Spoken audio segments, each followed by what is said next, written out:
हाँ जी बच्चों, तो अब हम स्टार्ट करने जा रहे हैं organising second unit 5.2 that is organisation structure.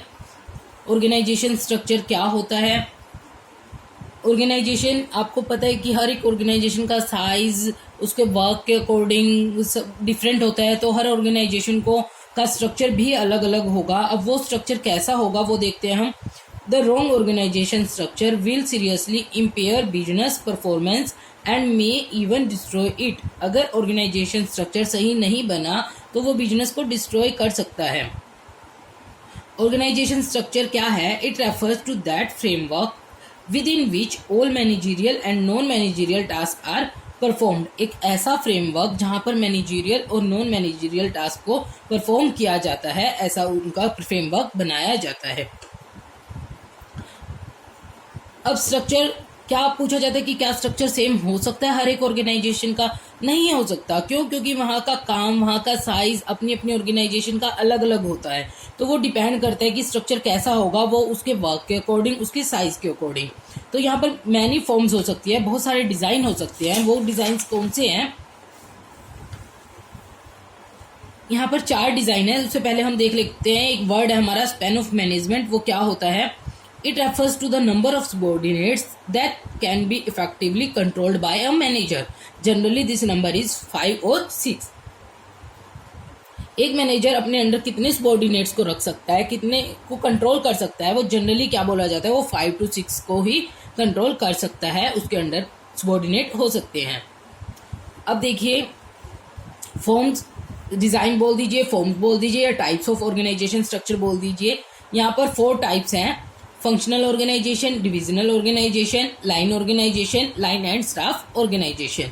Last 2 line और लाइन एंड स्टाफ ऑर्गेनाइजेशन हमारे सिलेबस में नहीं है, इसलिए हम फर्स्ट 2 ही करेंगे, that is functional organisation and divisional organisation. इसको आप लर्न कर सकते हैं FD से।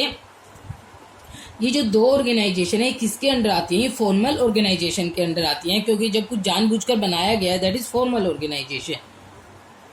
फर्स्ट कर रहे हैं हम फंक्शनल ऑर्गेनाइजेशन स्ट्रक्चर। फंक्शन, जहां पर फंक्शन के अकॉर्डिंग काम किया जाता है, यानी वहां पर कितनी एक्टिविटीज हैं उसके अकॉर्डिंग जो स्ट्रक्चर बनाया जाता है, that is functional organisation structure. It refers to the division of the whole enterprise according to the major activities to be perform by it. जो मेजर एक्टिविटीज परफॉर्म की जाती हैं उसको बोला जाता है फंक्शनल ऑर्गेनाइजेशन स्ट्रक्चर। देखो, जैसे शेयर होल्डर है, बोर्ड ऑफ डायरेक्टर्स है, जनरल मैनेजर है। यहाँ पर प्रोडक्शन डिपार्टमेंट है, मार्केटिंग डिपार्टमेंट है, फाइनेंस डिपार्टमेंट है, पर्सनल डिपार्टमेंट है। अब मार्केटिंग डिपार्टमेंट के अंदर फिर से डिपार्टमेंट्स है: sales department, advertising department, market research department. ये एक्टिविटीज हैं डिफरेंट, जिसके अकॉर्डिंग हमने ऑर्गेनाइजेशन को डिवाइड कर दिया। प्रोडक्शन डिपार्टमेंट अपना काम करेगा, मार्केटिंग अपना काम करेगा, फाइनेंस अपना करेगा, ये अपना करेगा। अब जो फंक्शनल ऑर्गेनाइजेशन है ये कहाँ से डेवलप हुई है? हमने किया था ना FW टेलर का फंक्शनल फोरमैनशिप, उसकी टेक्निक का फर्स्ट टेक्निक है फंक्शनल फोरमैनशिप, यहाँ से हुआ है। और ये जो दोनों है, फंक्शनल ऑर्गेनाइजेशन और फंक्शनल फोरमैनशिप, ये किस पर काम करते हैं? प्रिंसिपल ऑफ स्पेशलाइजेशन पर। स्पेशलाइजेशन पर कैसे? जैसे प्रोडक्शन डिपार्टमेंट है, वो प्रोडक्शन में स्पेशलाइज हो जाएगा। क्यों? उसको काम क्या करना है? उसको बस प्रोडक्शन पर ध्यान देना है, तो उसको किसी काम पर ध्यान नहीं देना।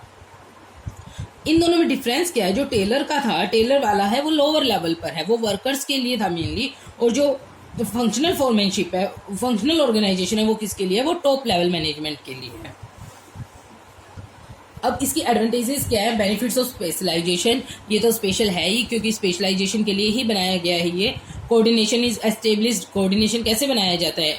मार्केटिंग और प्रोडक्शन को तो आपस में करना पड़ेगा कोऑर्डिनेशन, इसी तरह इन दोनों को करना पड़ेगा, आपस में सबको ही कोऑर्डिनेशन करना पड़ेगा। फाइनेंस के बिना मार्केटिंग और प्रोडक्शन नहीं हो सकता, आपस में इनका इंटर रिलेशन होना बहुत जरूरी है। Managerial efficiency is increased. जब बंदे को एक ही काम करना है तो इससे एफिशिएंसी उसकी इंक्रीज हो जाएगी। Minimal duplication of efforts. अब प्रोडक्शन डिपार्टमेंट को अपना काम करना है, मार्केटिंग को अपना करना है। ये तो है नहीं कि मार्केटिंग वाला प्रोडक्शन करेगा और प्रोडक्शन वाला मार्केटिंग करेगा। जब सभी अपना अपना काम करेंगे तो डुप्लीकेशन का तो सवाल ही नहीं पैदा होता। Training is facilitated. ट्रेनिंग दी जाती है, प्रोडक्शन वाले को पहले ट्रेनिंग दी जाएगी, आपको कैसे प्रोडक्शन करना है, कितना करना है, क्या क्या यूज करना है, ये सब। Equal weightage to all function. जो सारे फंक्शंस हैं ये जो हमने किए हैं, इन सबको इक्वल वेटेज दी जाती है। लिमिटेशंस, इसकी लिमिटेशंस क्या हैं? Ignorance of organisational objective. अब आप कहोगे अब इग्नोर कैसे किया जाता है ऑर्गेनाइजेशनल ऑब्जेक्टिव को, सब कुछ ऑर्गेनाइजेशन के अकॉर्डिंग कर रहे हैं। बट ये देखिए ना, प्रोडक्शन वाला तो बस प्रोडक्शन को ही देखेगा, वो मार्केटिंग से उसको मतलब नहीं है। वो कहेगा कि मेरा प्रोडक्शन अच्छा होना चाहिए, मार्केटिंग वाले को बस मार्केटिंग से मतलब है। तो इनके अपने इंडिविजुअल बन जाते हैं और ये ऑर्गेनाइजेशनल ऑब्जेक्टिव को इग्नोर कर दिया जाता है। Difficulty in inter departmental coordination. अब इन दोनों में, प्रोडक्शन और मार्केटिंग में आपस में कोऑर्डिनेशन करने में इतनी प्रॉब्लम आ जाती है।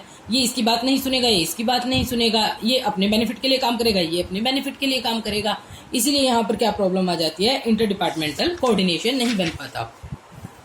Conflict of interest. अभी जो मैंने आपको बताया कि हर एक डिपार्टमेंट का अपना अपना इंटरेस्ट होता है, वो अपने इंटरेस्ट के अकॉर्डिंग काम करेंगे, वहां पर ऑर्गेनाइजेशन का इंटरेस्ट साइड आउट हो जाता है। Hurdle in complete development. यहाँ पर स्पेशलाइजेशन की बात की गई है, वो बंदा एक ही काम में स्पेशलाइज्ड होगा तो बाकी जो काम है वो तो उसको आएंगे ही नहीं बिल्कुल भी। तो इसीलिए यहाँ पर बोला जाता है कि कंप्लीट डेवलपमेंट नहीं हो पाती। अब जो फंक्शनल ऑर्गेनाइजेशन है वो कहाँ सुटेबल है, ये बहुत इंपॉर्टेंट है। ये कहाँ सुटेबल है, जहाँ पर बिजनेस का साइज बहुत बड़ा हो, जहाँ स्पेशलाइजेशन की जरूरत होती है, जहाँ डिसेंट्रलाइजेशन ऑफ अथॉरिटी की जरूरत होती है, and there is only one product that is sold. ये इंपॉर्टेंट है, जहाँ पर अकेला एक प्रोडक्ट होता है वहां पर फंक्शनल ऑर्गेनाइजेशन होता है। नेक्स्ट इज, जहाँ एक से ज्यादा हो जाएंगे वहां पर कौन सा आ जाएगा, डिविजनल ऑर्गेनाइजेशन स्ट्रक्चर आ जाएगा। ये है हमारा divisional organisation structure. It means division of the whole enterprise according to the major products to be manufactured by it. यहाँ पर क्या होता है, यहाँ पर जो मेजर प्रोडक्ट्स होते हैं, मान लीजिए एक ऑर्गेनाइजेशन है वो बहुत सारे प्रोडक्ट्स बना रही है, उसके जो मेजर प्रोडक्ट्स हैं, इन्होंने एग्जांपल ले रखा है मेटल का एंड प्लास्टिक का, हम वही लेते हैं। एक मेटल बना रही है, एक प्लास्टिक बना रही है, और भी बहुत बना रही है, वो छोटे मोटे हैं, बट ये दो उसके मेजर प्रोडक्ट्स हैं। तो वो इसके अकॉर्डिंग अपनी डिवीजन बनाएगी। मेटल प्रोडक्ट के लिए अलग डिवीजन होगी, प्लास्टिक प्रोडक्ट के लिए अलग होगा, इसके अकॉर्डिंग डिपार्टमेंट अलग होंगे और इसके डिपार्टमेंट्स अलग होंगे। इसके अपने डिपार्टमेंट होंगे प्रोडक्शन, मार्केटिंग, फाइनेंस और पर्सनल, और इसके अपने डिपार्टमेंट होंगे production, marketing, finance and personal department. इसलिए इसको बोला जाता है डिविजनल ऑर्गेनाइजेशन स्ट्रक्चर, जहां प्रोडक्ट के अकॉर्डिंग होता है। अब इसकी एडवांटेजेस क्या है, डेवलपमेंट ऑफ डिविजनल हेड्स। जो डिवीजन, हर एक डिवीजन के हेड्स हैं उसकी डेवलपमेंट होगी इसके अंदर। Divisional results can be assessed. हर एक डिवीजन का अपना अपना रिजल्ट असेस किया जा सकता है। जैसे मेटल वाला है, मेटल का अलग से उसका पता चल जाएगा कि कितना प्रॉफिट हुआ है, कितना लॉस हुआ है। प्लास्टिक वाले का है, उसका अलग से पता चल जाएगा। Quick decision making. मान लीजिए मेटल वाले को कुछ जरूरत है डिसीजन लेने की, वो अपना डिसीजन अपने आप ले सकता है। Easy expansion. अब आपको लगा लीजिए कि आपको एक और प्रोडक्ट उसके अंदर ऐड करना है, तो आप उसको इजीली नई डिवीजन बना दीजिए, वो इजीली ऐड हो जाएगा। इसकी लिमिटेशंस क्या हैं, कन्फ्लिक्ट्स बिटवीन डिविजनल हेड्स। अब जो मेटल डिवीजन है और जो प्लास्टिक डिवीजन हेड्स हैं, उन दोनों में कन्फ्लिक्ट हो जाता है।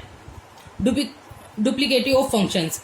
वहां भी सारे के सारे डिपार्टमेंट है, production, marketing, financial and personal, एक ही ऑर्गेनाइजेशन में सेम डिपार्टमेंट डबल डबल बन रहे हैं। अगर ज्यादा प्रोडक्ट होते हैं तो ट्रिपल ऐसे बन रहे हैं, तो वहां पर काम की डुप्लीकेसी होती है। Selfish attitude. हर एक डिवीजन का अपना अपना एटीट्यूड होता है, उसको ऑर्गेनाइजेशन से मतलब नहीं रहता, हर को अपने अपने डिवीजन से ही मतलब रह जाता है। अब इसकी स्टेबिलिटी देख लीजिए, यहाँ पर जहाँ एक से ज़्यादा प्रोडक्ट हो, जहाँ मैन्युफैक्चरिंग टेक्नोलॉजी और मार्केटिंग मेथड्स रिक्वायर हो, अलग अलग रिक्वायरमेंट होती है, जहाँ पर where the size of the concern is really large. Size दोनों में ही लार्ज होना चाहिए। अब इनके अंदर डिफरेंस क्या है, डिफरेंस देखिए फंक्शनल और डिविजनल स्ट्रक्चर में। यहाँ पर काम के अकॉर्डिंग डिवाइड किया जाता है on the basis of work, यहाँ पर प्रोडक्ट के अकॉर्डिंग डिवीजन की जाती है on the basis of product. यहाँ पर स्पेशलाइजेशन ऑफ जॉब होता है और यहाँ पर स्पेशलाइजेशन ऑफ प्रोडक्ट होता है। यहाँ पर it is cumbersome to ascertain departmental responsibilities, no department will take accountability for adverse result. मान लीजिए कुछ गलत रिजल्ट आ गया, कुछ नेगेटिव रिजल्ट आए हैं, तो उसके लिए प्रोडक्शन डिपार्टमेंट कहेगा मैंने क्या किया है, मुझे तो जैसा आप लोगों ने मार्केटिंग नहीं की इसीलिए गलत रिजल्ट आए हैं, तो ये एक दूसरे को बोल सकते हैं। बट यहाँ पर डिविजनल मैनेजर है वो नहीं बोल सकता। मेटल वाला प्लास्टिक वाले को क्या कहेगा, उसको तो उससे कोई लिंक नहीं है, इसलिए मेटल वाले को खुद से रिस्पॉन्सिबिलिटी लेनी पड़ेगी।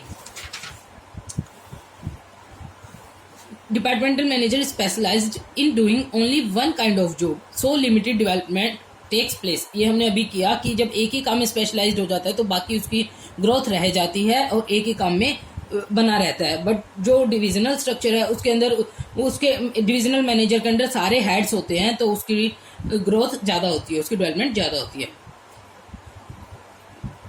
फंक्शनल में डुप्लीकेशन नहीं होती, इसलिए वहाँ पर कम कॉस्ट आती है। यहाँ पर डुप्लीकेसी होती है, वही डिपार्टमेंट बार बार अलग बन रहे हैं, तो इसलिए यहाँ पर कॉस्ट ज़्यादा होती है।